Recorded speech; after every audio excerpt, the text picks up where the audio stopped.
Kanal K.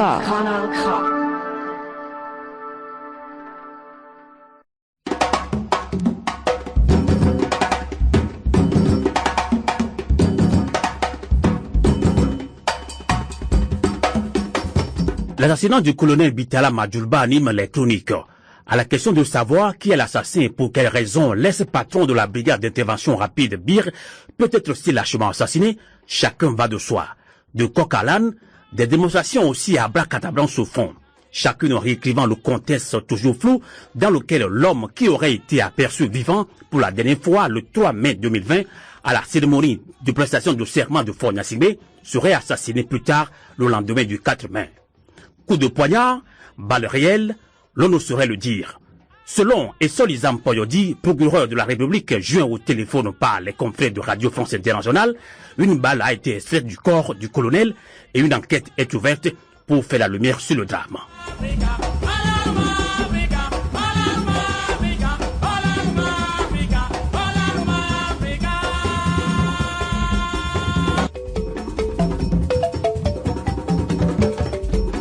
Mais en attendant de connaître les résultats des enquêtes ouvertes, l'on observe avec attention la réaction vive des populations de Sioux dans la région septentrionale qui réclament le corps de leur fils assassiné. Là aussi, on compte des blessés. Ainsi va le Togo quelques jours seulement après la prise de fonction de Fort Gnassingbé pour un 4e mandat assez cauchemardesque. L'assassinat du colonel Bitala Madjoulba serait-il une opération de purge dans l'armée, comme l'estiment certains leaders d'opinion? Les enquêteurs peuvent-ils trouver des pistes afin de retrouver l'auteur de cet assassinat crapuleux? Cette situation créant la panique au sein de la Grande Muette annoncerait-elle les lendemains troubles au Togo? Eh bien, pour répondre à ces interrogations aussi légitimes que complexes, nous accueillons en ligne depuis l'Allemagne notre confrère Camus Ali, patron du journal en ligne lynxtogo.info. Camus Ali, bonsoir et merci d'être l'invité de Radio Canal K en Suisse alémanique. Moi, c'est nous qui vous remercions à lynxtogo.info de nous tendre votre micro et nous profitons de l'occasion pour lancer un coucou à vos millions d'auditeurs.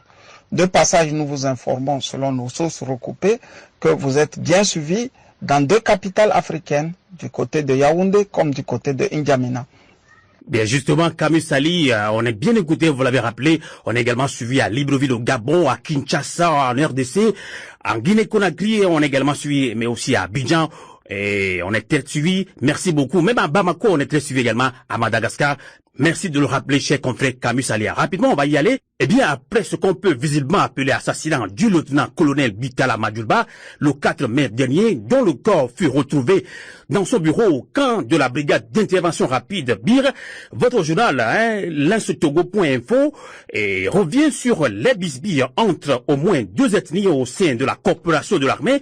Vous avez dénoncé, Camus Ali, certains comportements malsains du chef d'état-major Félix Gadanga au sein de l'armée. Alors, estimez-vous que ce sont ces bisbilles entre ethnies du Nord au sein de l'armée qui ont conduit finalement à l'assassinat du colonel Bitala Madjoulba?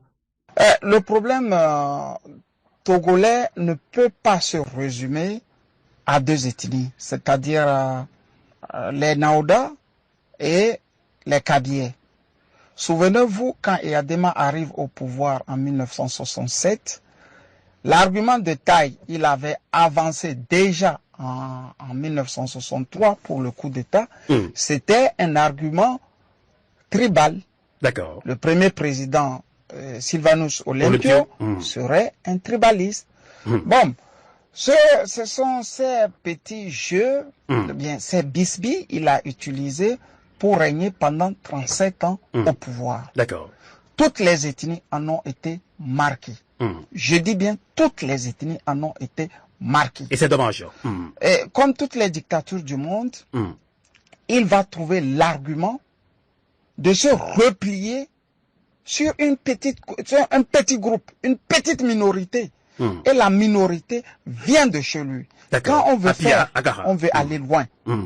Pour tout dictateur, c'est de trouver des comparses avec lesquels on peut partager les mêmes valeurs. et Adema va trouver ces mêmes valeurs au milieu de ses frères.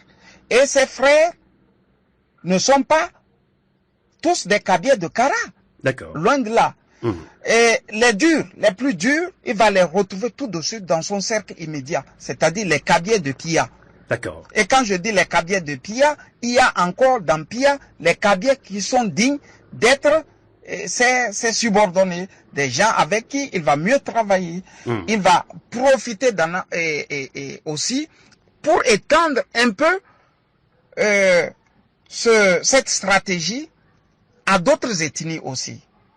Donc, dire que c'est les bisbilles entre, ou bien les petites mésententes, les petits problèmes entre deux ethnies dans un corps, ou bien deux ethnies dans une armée, qui auraient occasionné la mort de feu Toussaint Bitala Madjouloba, cela s'avère être un peu trop gros. Okay. Non, je n'ose pas le croire. Mais pour autant, on a trouvé des gens qui peuvent toujours donner l'impression que sans ce tribalisme, le pouvoir ne peut pas exister. D'accord. Et en contrepartie, ce pouvoir aussi profite de cette bonne manière que d'autres ont pour dire aux Kabyles, vous voyez, si nous ne nous battons pas pour vous, vous avez des problèmes. Et que ce soit Kadanga dont vous citez, et qu'il aurait des problèmes, les bisbilles, avec les Naouda, non. Kadanga aussi n'est qu'un pion. Lui aussi, il a besoin d'aide, comme tous les autres. C'est une nébuleuse. Elle fonctionne comme une hydre. D'accord. Quand vous êtes dedans, ça vous prend. Et quand ça vous prend, vous voulez mieux faire. Vous voulez qu'on vous aime. Vous voulez qu'on vous apprécie. Parfois, vous allez jusqu'à faire des crimes non voulus. Voilà pour ce qui est de la mésentente ou bien du tribalisme que malheureusement nous avions tous hérité comme l'ex de feu le président Gnassingbé et Adema.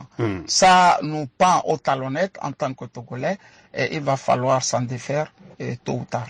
Tout à fait, vous avez parfaitement raison. Kabou Sali, là, et après cet assassinat crapuleux à Sioux, un village natal du colonel Madjoulba, les populations se sont révoltées et réclament le corps du défunt afin de l'enterrer selon les rites traditionnels. Mais la tension semble avoir été vite maîtrisée et le journal La Dépêche titre à la une cette semaine, je cite, qui a tué le colonel Bitala Madjoulba, les langues se délient. S'achemine-t-on vers la fin de la coexistence pacifique entre militaires Losso et Kaby? Alors, Kabou Sali, est-ce que vous partagez cet avis de notre confrère?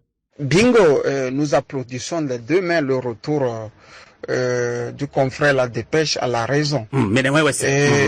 À Lynx Info, nous ne sommes plus à la question de savoir qui a tué le lieutenant-colonel Toussaint Bitala Madjouloba. Mais nous nous posons la question de savoir pourquoi le colonel a été tué.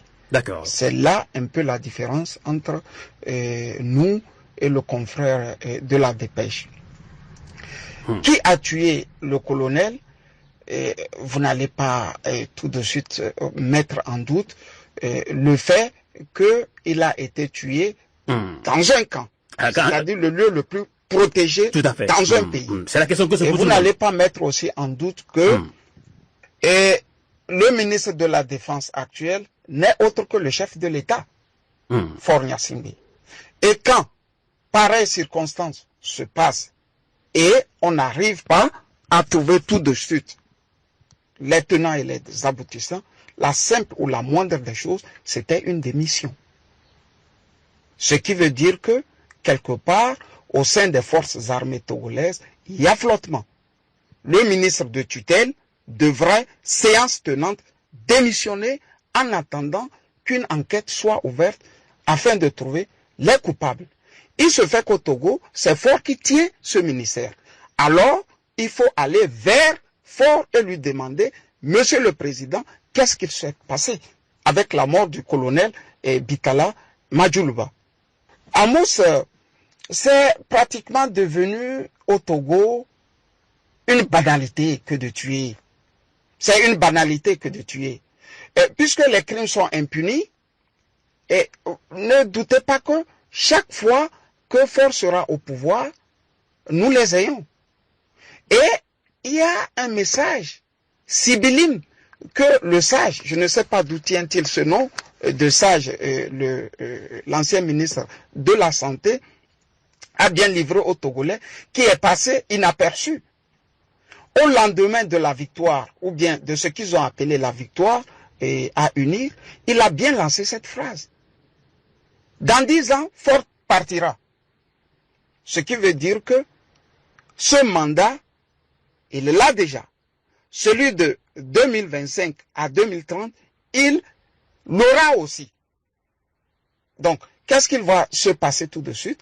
Qui veut aller loin et prépare sa monture. C'est cette monture qu'ils sont en train de préparer avec les crimes. Nous avons parlé à Lynx Info du redessinage de la carte même des lieux stratégiques au sein de l'armée togolaise. C'est à ça que nous assistons. Quand on veut aller loin, il faut trouver des gens avec qui il faut faire.